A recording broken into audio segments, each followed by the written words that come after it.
Hi, my name is Stephanie Rappelt, and this is my interview reflection video assignment. I interviewed a lady. She is the actual original founder of a foundation that is local to us here in South Dakota and also in Minnesota. It's called Hope Harbor.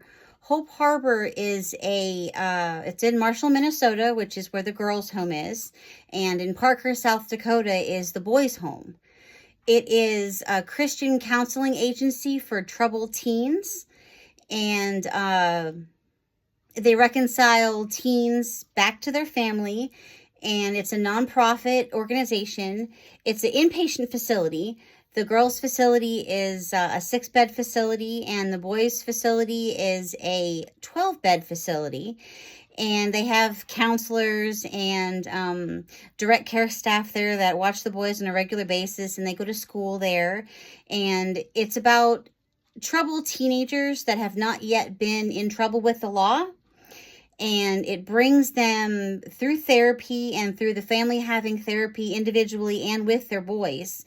It brings them all back into a cohesive environment that is more positive than it was when the boys went there. And this, in a lot of instances, keeps them from having to get involved with the law and do these things, because all of these counseling interventions help the families come back together.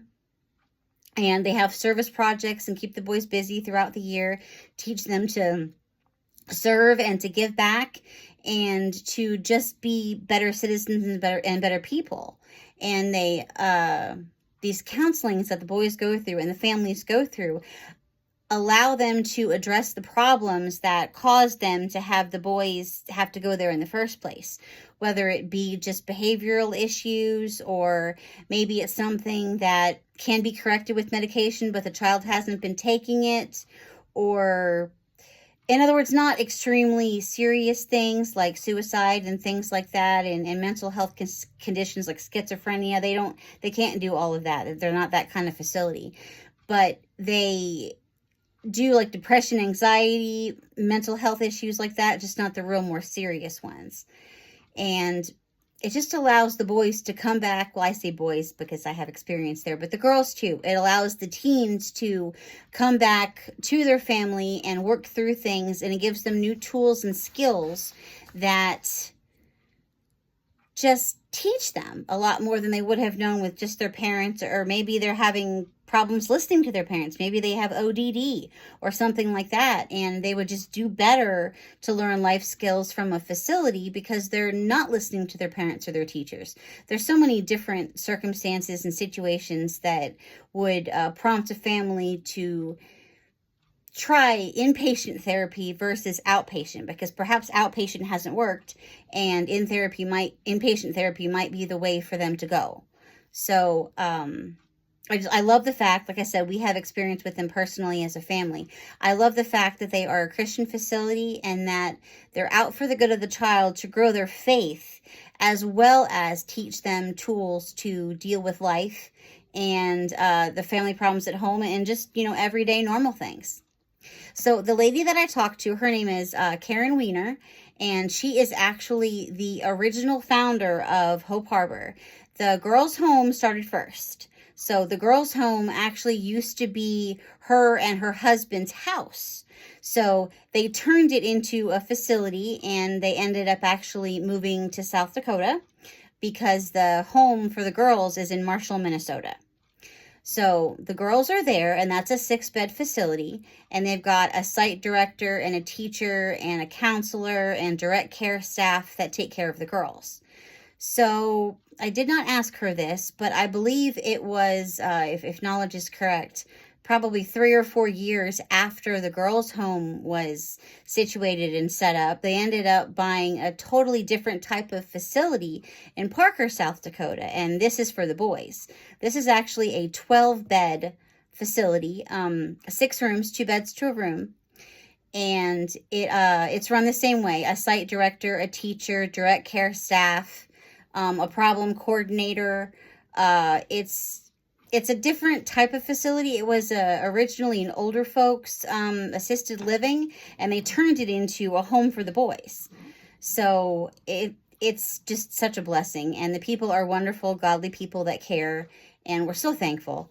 Uh, People that have had to use the facility, and just, someone that they know is there, maybe their child or someone in their family. It's just a wonderful resource for the boys and the girls, and they help and change so many lives.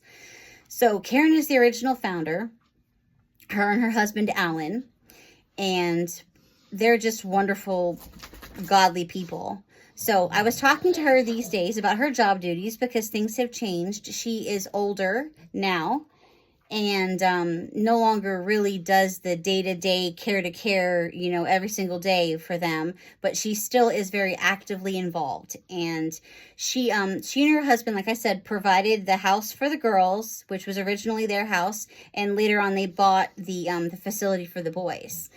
And this is open to teens, boys and girls, of course, from 12 to 17, and they're accepted into the facility to live based on the things they need help with, what they're having problems with, and they have to agree to the whole faith-based program, which is involved in the counseling and involved in the schooling. They use Lighthouse Christian Academy for the kids. Nothing online is allowed there. Everything is just strict paper, pencil, and a pad book, for every single individual subject kind of thing until they're done with the end of the school year. So, sorry, I lost my place. And it depends on how fast the teen progresses, about how long the program is, somewhere between a year to a year and a half. And like I said, it offers therapy and family counseling. And so her day-to-day duties are, these days, she oversees the boards for both facilities. There's a board for the girls' facility in Marshall, and there's a board for the boys' facility in Parker. And she and her husband oversee both of the boards, and her daughter is also on the board for Parker, and her son, I believe, is the treasurer, which is the financial, he oversees both facilities. So her whole family is involved. Ben and Leah are their names.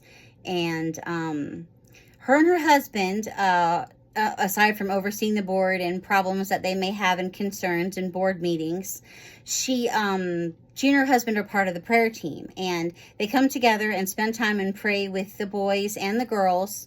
I believe it's twice a week at different times, and more during the summer when they're not busy with schoolwork and that kind of thing.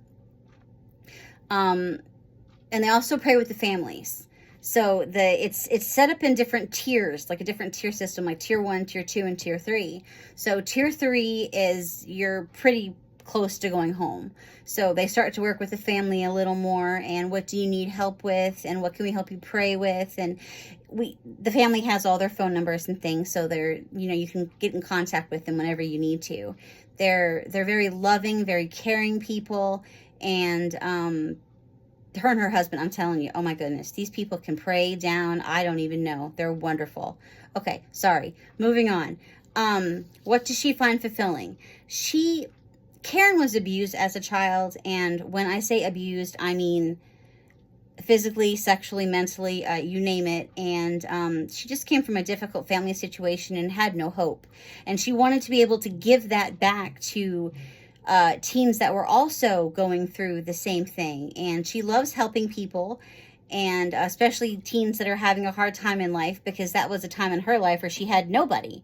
She had to kind of make it on her own for a time, and she just loves showing them Jesus. She is one of the most Christian ladies I think I've ever met, and she likes showing what Jesus has done for her and how she has changed because of him, and she wants to be able to show that to others. And she enjoys going to the year fundraisers and events to promote the ministry, and she feels like the ministry gives her purpose. She said that nothing is challenging when I asked her. She said that change is made in baby steps in people's lives, and she takes nothing for granted, and she takes everything to the Lord and prays about it because she feels that God can do anything. And I think that's amazing. And to encourage her personal and professional growth, she stays involved with the facilities, and she stays active in what's going on in the decisions, and helps as much as she can. And to pursue work in the field, she says, always start as a caregiver, start as like a direct care staff, and then see if the work is for you and where God would want you. And then she says, you know, there's always counselors and administration positions open, generally when someone leaves, but their facilities are actually getting bigger. So there are more opportunities. So her opinion about that is just to pray and seek the Lord's face in it. And Jesus is the one that provides hope, and people are looking for that. So she knows that the facility is going to continue to grow. And she thinks also that education is important, and that you need to continue yours, even if all you ever wanted to be was a direct care staff. It helps to understand different situations that these abused teens are going through and how to best help them. And she said the most important thing to do is pray for direction and to stay in the Bible, because the Lord will lead you where you want to go. Gosh, this video is already 11 minutes. Sorry. Well, those were the main overview and details, and I addressed the 6 questions. And what I learned, oh my gosh, I just learned that how much heart these people have for these children, and what it takes to run a ministry like this. And I just think it's amazing that people would give up their life and their time and spend so much time praying for these kids and the staff, and just doing whatever they can to help them succeed in life, because life is hard, you know. And I just think that what they do for them is very self-sacrificial, and it is amazing. And thank heavens for people that care like this, and for Christian facilities that want to help kids and their families grow back together. Thank you.